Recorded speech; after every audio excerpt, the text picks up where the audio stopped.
Hello and welcome to episode 21 of Theatre Chat Live.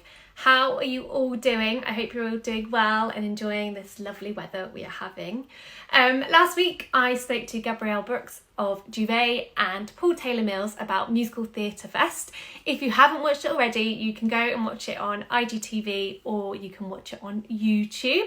It was a lovely conversation and so nice to be talking about new theatre, as always, really.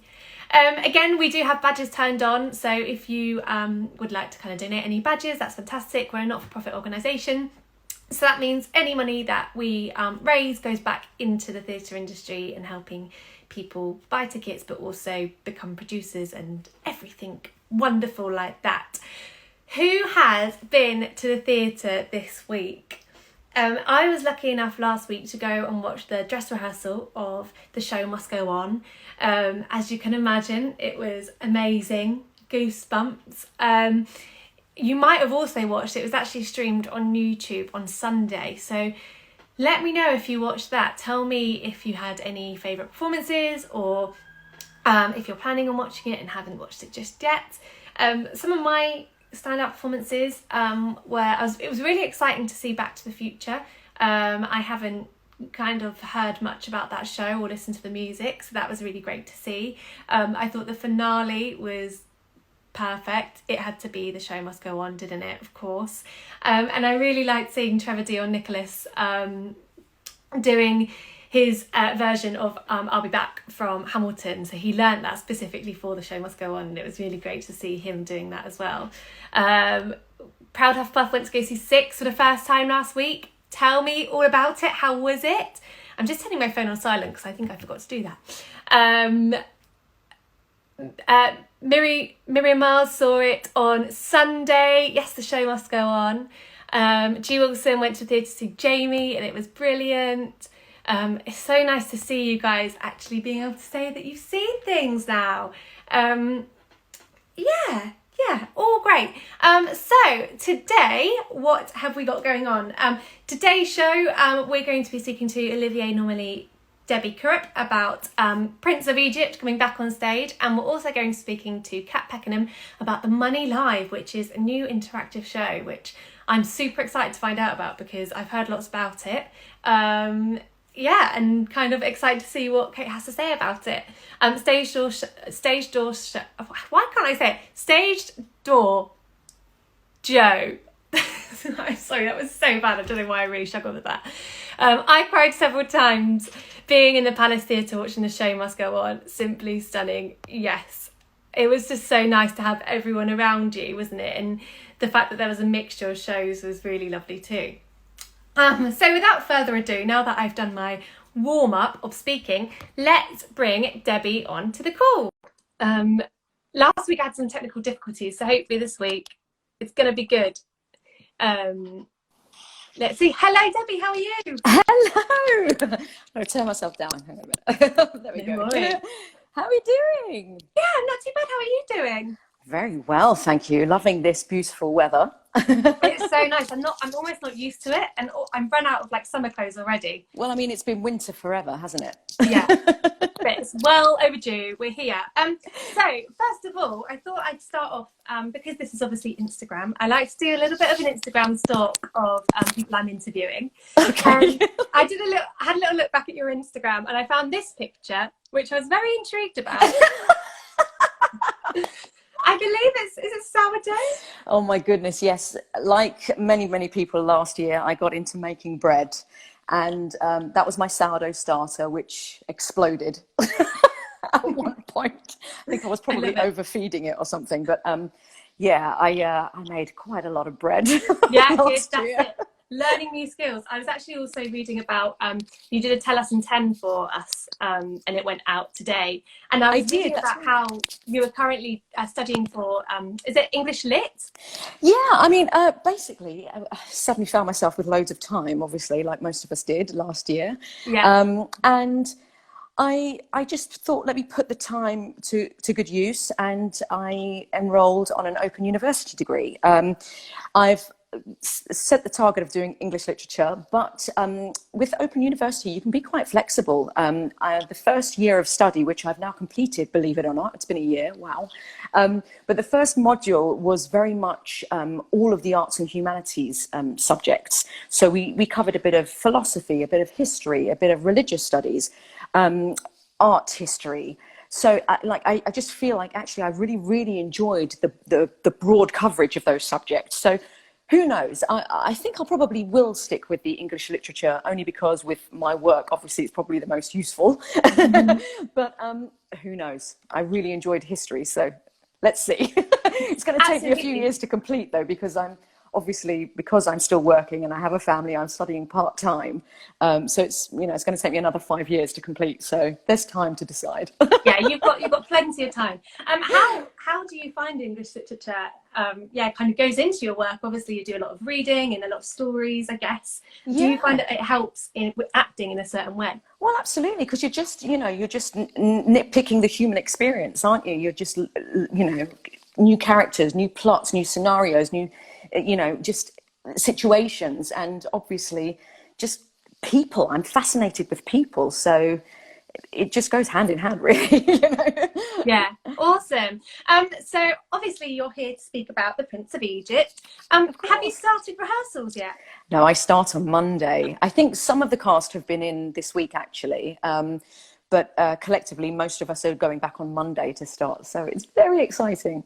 What are you, this is probably quite an easy answer. What are you most looking forward to when you get there? Goodness. Well, just being back with the team, first of all, because we have the most incredible company from every single department, the most generous people who really are working collectively together to make the best possible production for you all to enjoy, and really good-hearted people. And I just can't wait to be back in a room with everyone, because we've been so isolated, haven't we, during this past year? It's going to be a bit scary, I'm not going to lie. It's going to be probably, because it's a big company, there's about 100 of us all together. It's one of the biggest companies, isn't it, in a show? So I think it probably is, yeah. It's a big machine. And I just, it's going to be a little bit nerve-wracking, I think. Obviously, we've got to take the whole COVID measures seriously to make sure we're all safe and safe in the working place.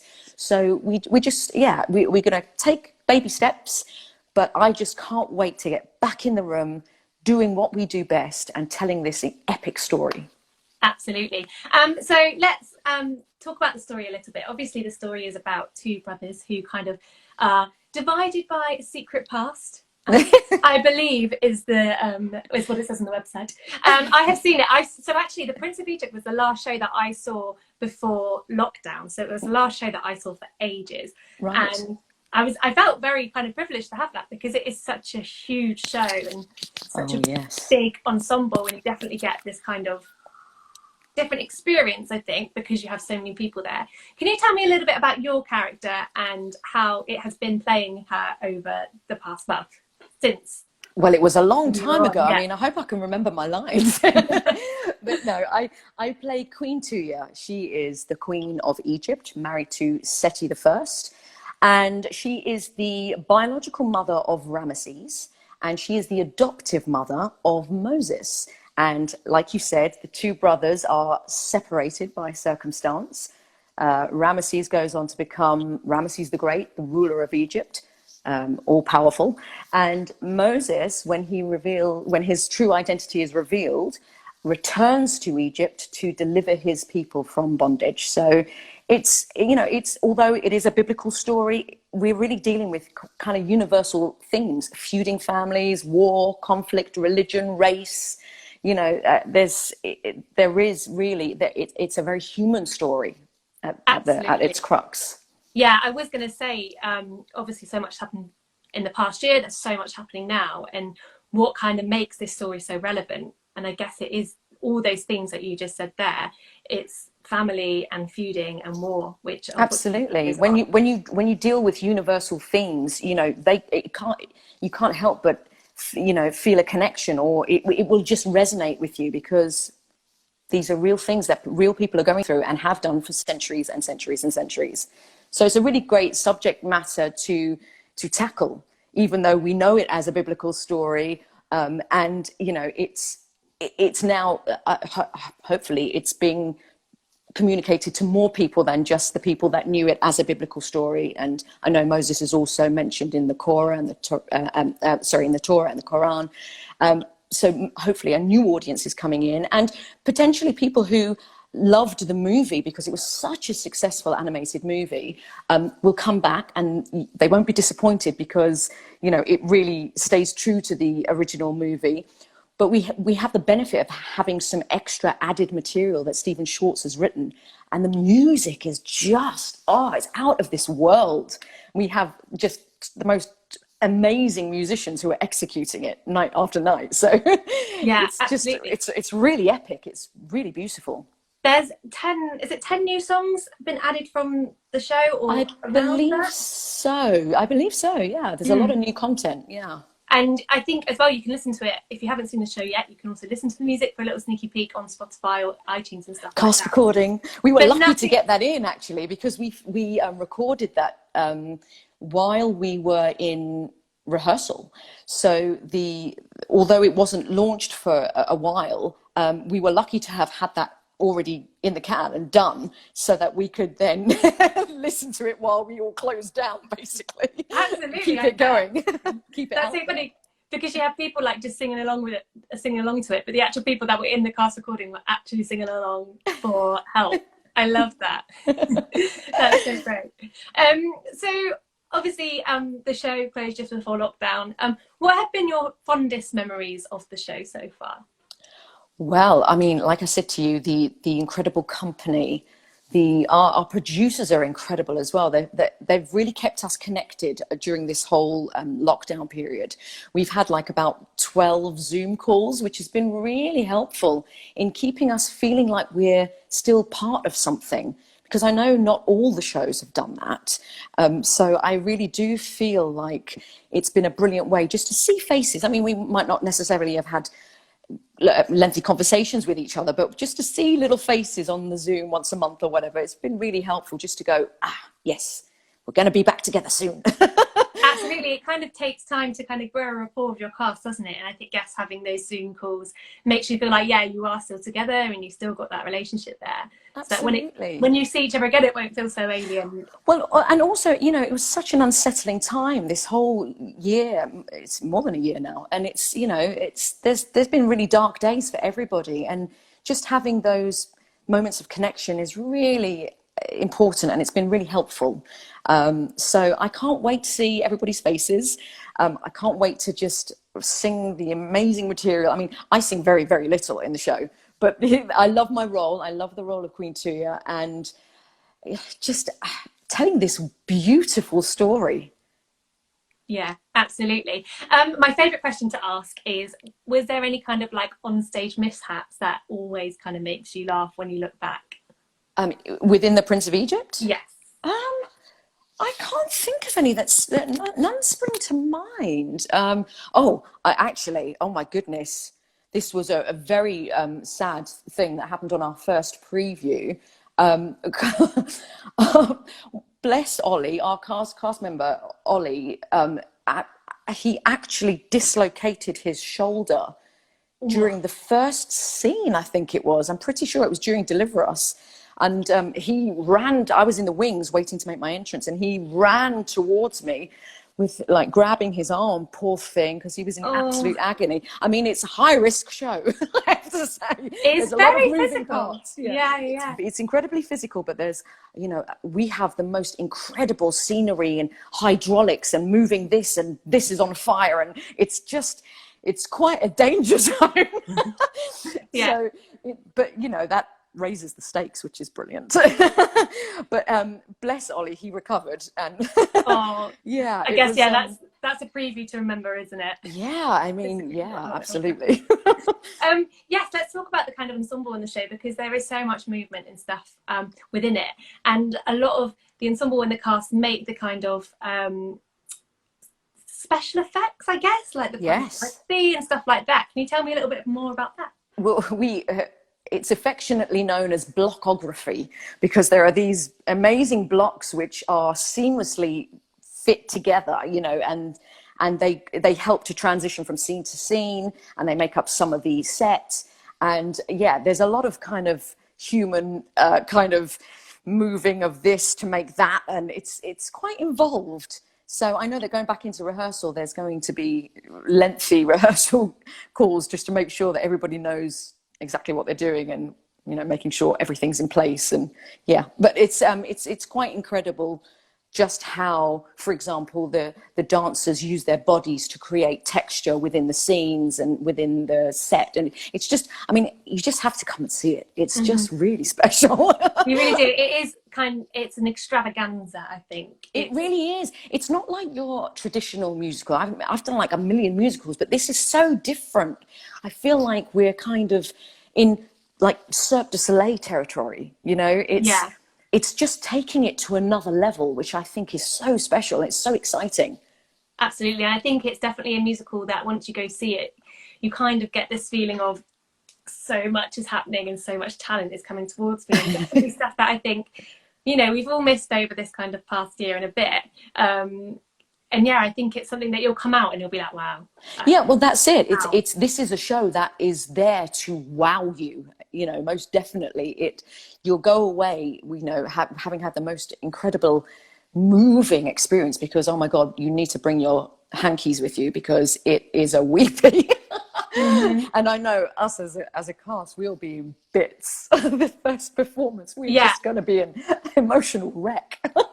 I bet. How are you feeling about that first performance? Oh, I just can't wait. I can't wait. I mean, it's going to be like an emotional onslaught, but it's just, I can't wait to go through that, because as an actor, you just live for those moments, don't you, where you're just utterly bereft because of not only the moments within the scene, but, we've all been through an incredibly tough year.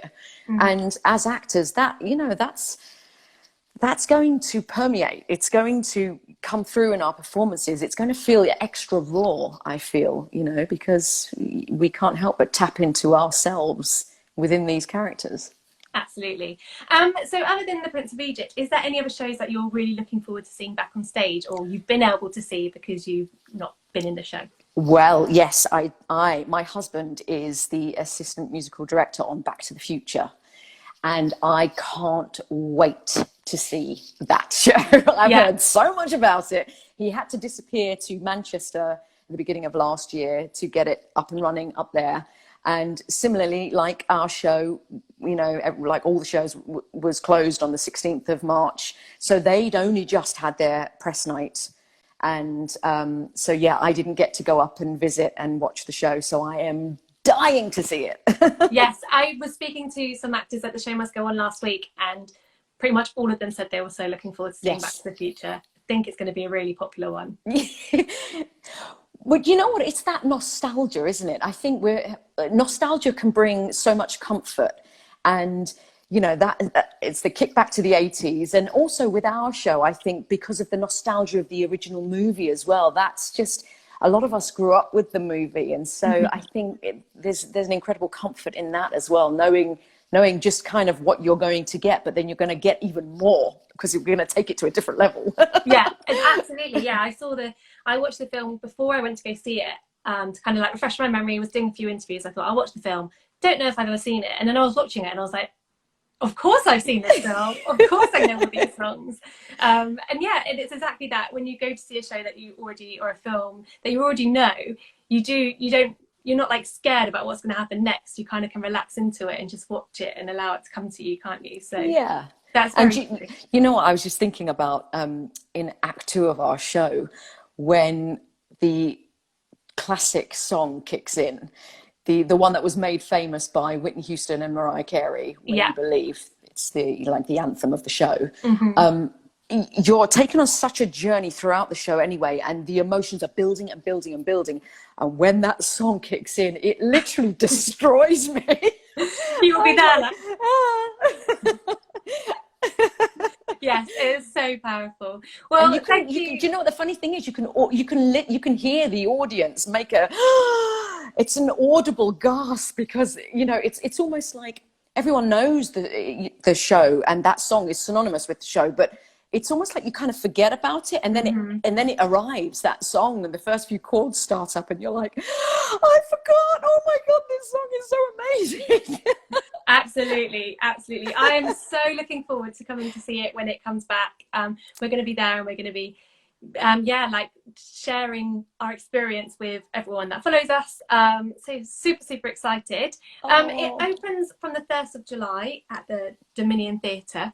It does. So if anyone would like to get tickets, you can do from ORT, so you can click on our link in our bio. And yeah, thank you, Debbie, so much for joining. All the best. You're so welcome. And thank you. Yeah, break a leg for that first performance. Thank you so much. Tissues at the ready. We'll all be blubbering messes. Absolutely. Sure. Absolutely. It's lovely to talk to you. Bye. So I can see Stage Door Joe has said I've booked my tickets for 3 dates, including my very first performance. Also said The Prince of Egypt is the best musical on the West End, in my opinion. I've seen it 3 times pre-lockdown and continue to see it again and again when it reopens. It's definitely a classic. I mean, Stephen Schwartz is just amazing at making classics, isn't he?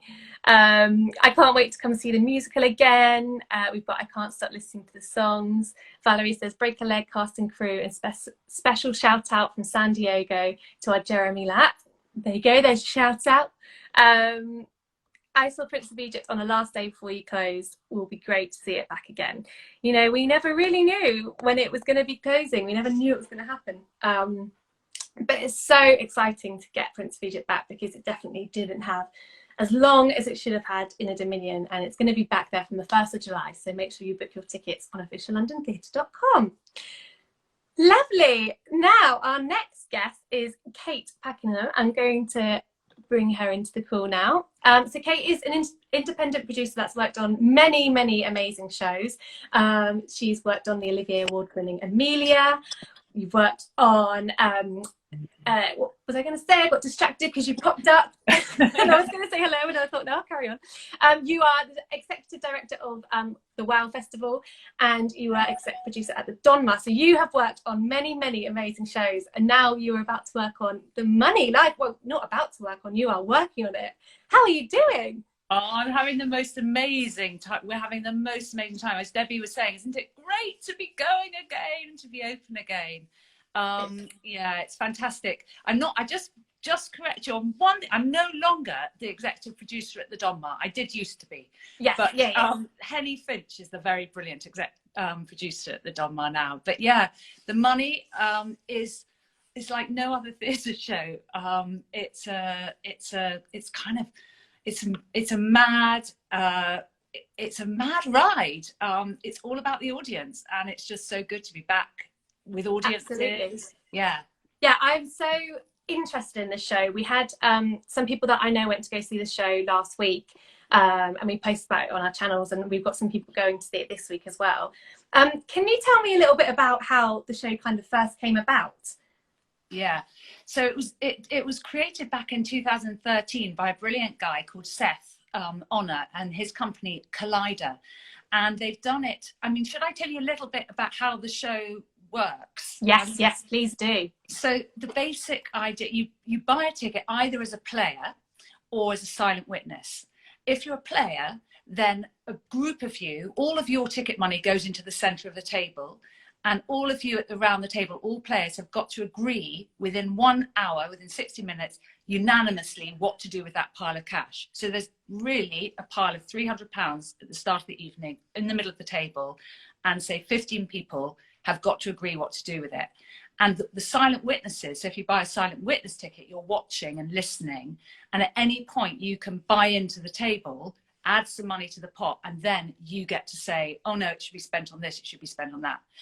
And it's like a game in a way. It's a kind of, but it's also, every night's different, because every night is what are the audiences want to spend their money on. So we've had like people have given money to a violinist to go around COVID wards in North Wales and playing to patients. We've had a woman won a washing machine, well, the money to go and buy a washing machine, which was Jude Kelly and Sandy Toxford came in, and basically Jude Kelly made a bid for her to get her washing machine. So but it's been and some Brit school students got money to cover her transport to school. So they've been the most amazing stories. It's been great. That's amazing. So the money goes to one person, or can you divide it out? No, so there are 3 rules. You can't split the money, so you can't divide the money. You can't give it directly to charity, so you can't give it straight to a charity, but it can be a charitable act, as it were. Yeah. And it can't be illegal what you do with it. And you do have to give it to, so there's one person around the table who's got to be given the stack of money, and they've got to be trusted by everyone else to go and spend it. So it's a really kind of, and these are all strangers, people have not met before. So it's like, okay, do we trust him or her with this pile of our money? But it's great. Yeah. Is there any kind of like actors, or is there someone kind of in charge of it all to make sure it's all going well? So there are two hosts, and they are in charge of the room. So they lay out what the rules are, and they kind of hold the room, make sure that it's everyone's following the rules, and they decide whether the rules have been followed properly and the money can go to, everyone's agreed, and it can go to the cause. So yeah, there are 2 hosts, but they're brilliant. Two women, and they are actors, facilitators. But there's every night someone goes, there must be plants. You're a plant. And every night it's like, no, they're all. It sounds fascinating, like something not really that I've heard before. It sounds like something you would just watch on TV, doesn't it? Rather than actually anyone can go in and take part and pay, or even just sit there and watch. It must be so fascinating as a silent witness to kind of see it happen. It's really good fun because I've watched it 4 or 5 times now, and every time it's like a kind of roller coaster, because you're like, what's going to happen now? Who's going to be the person who speaks up? Every time somebody buys in, and every time when they kind of buy in, there's a little mini explosion in the room. So it's kind of it's very, very different, definitely, for London. Absolutely. And why do you think kind of immersive theatre is so important in the theatre industry? I think that in the end, what we're trying to do is connect with audiences when we're making theatre, any theatre. And so I think the more that we, as human beings, are existing on kind of digital or online or on screens, the more theatre is sort of pushing itself to be real life, like heightened, like make the most of the kind of the physical, as all being in the space together. And so I think, this show kind of pushes that to an extreme where it goes, not only are you in the space, but we want to hear your voice. You're telling this story. It's up to you whether this is an exciting story tonight, whether this is a, crazy one, you really are in charge of the story. But I think that's the thing that's kind of keeping people in, we want to be immersed, I suppose. Absolutely. And tell me a little bit about where it's based. It's in the London County City Hall. Tell me a little bit about that and why it kind of makes it so special. So it's in County Hall, which is just on the South Bank, just underneath the London Eye. And it's the space where Eleanor Lloyd, who's the one of the co-producers on it, she started, this was her idea, this was her project that she brought up, because she's been doing witness for the prosecution at County Hall for the last, they've just done 1,000 performances before the lockdown. And so she can't do witness with a social distance audience. We'd been talking about doing this show for a while. We thought it would be a great space because it's an old debating chamber. It's an amazing big space. It's very airy, so it's very good from a it's like it's so airy, it's like being outside. It's very good from a COVID point of view. And so we thought we could do this show socially distanced. But it's in very comfy seats, and it's kind of an amazing space to be in. We've had loads of kids coming in, like I've been quite surprised. I've taken my 10 and 12-year-old on Saturday, but we've had quite a lot of kids who are wanting to come back again and again. And one guy who's actually the young player for QPR was heard leaving County Hall the other night going, if this was on telly, I'd watch it every night. It is that magic of it just being different every single night, isn't it? And different people coming in with different kind of, reasons why they want to spend that money. Is there like a guideline to who can join it? So kind of, I guess there's probably an age limit, right? Yeah. So we say that we give an advisory that's 14 plus, but my kids are younger than 14. I'll take them, but I probably won't let them be players. Anyone if you're under 16 to be a player, you have to have a parent or an adult who's responsible for you in the room, because we can't control the conversations that happen, and sometimes they can get sort of quite heated and fiery as people are trying to win the money for themselves. So we just have to keep an eye on looking after people. Absolutely. I think it's come at such a great time after this whole period that we've had. You might be feeling a bit competitive and want the money for yourself, but at the end of the day, this idea of paying a ticket to then be put forward to help somebody out is just ideal for this moment, I think.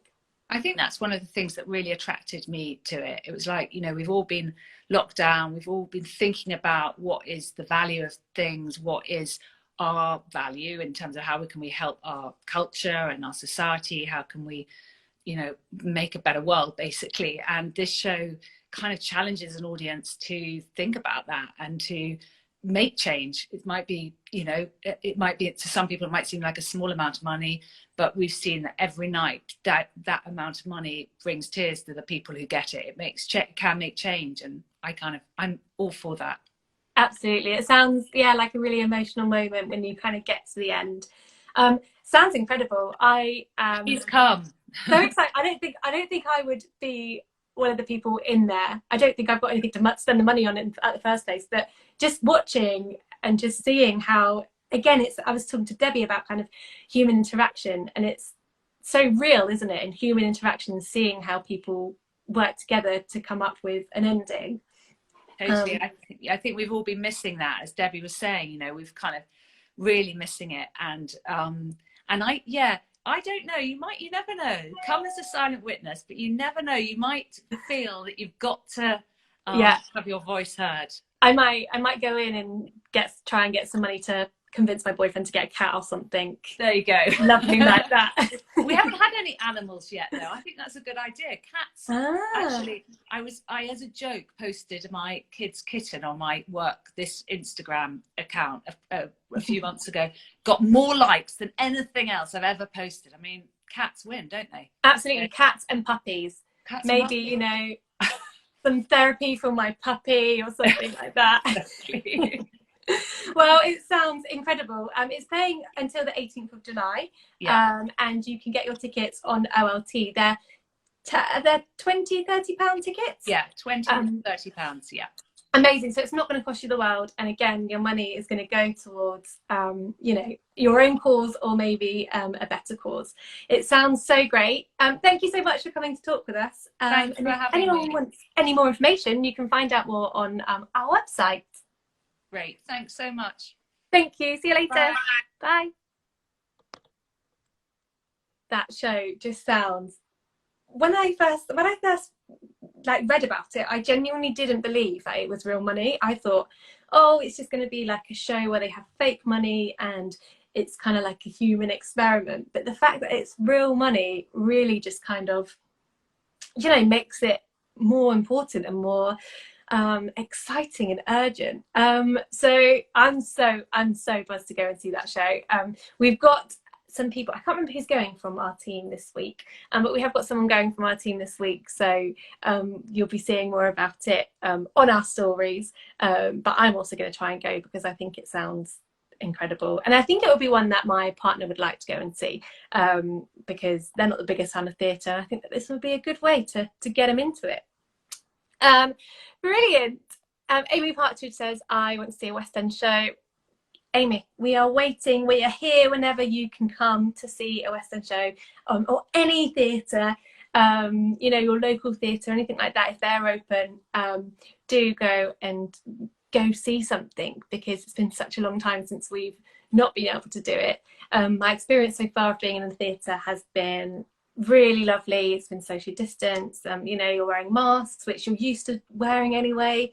You can get your drinks to your seats. It's a really great experience, and you know, will soon be even more exciting when we can hopefully have everyone back together in a full theatre again. So with saying that, next week we are going to be speaking to Iris Theatre about what they've got coming up and their season. And then we're also going to be speaking to Official London Theatre's very own Emma, my manager. She's going to come on and talk a little bit about what we can expect to see in the future of theatre, and you know, after kind of Boris does his speech on Monday, we'll be talking about that, what that means for theatre and what that means for you as an audience goer as well, because you know, there's still things going on. If you have any questions about going to the theatre or potentially buying tickets, don't hesitate to ask. You can ask on Instagram, you can ask on Facebook, you can email us. We're here, we're ready to answer your questions because, you know, we want you back and we want you guys to feel safe. You can also find information about See It Safely, so all the kind of things that theatres are doing to make sure that it's a safe experience. So yes. That is it for today. Sounds really exciting. I'm so excited to see Prince of Egypt and The Money live. Again, if you'd like to book in tickets, you can do on OLT. I am going to go and sit in front of a fan because I feel like this weather is still glorious, but also still very hot, especially when I've got my ring light in front of me. Goodness knows what it's like being a performer back on stage again. I bet they have to get used to having those lights on you every single night and just sweating it out. It's the glamour of theatre I'm talking about here. So thank you very much for joining, and I look forward to seeing you next week. Have a good week, wear sun cream, and have a great time.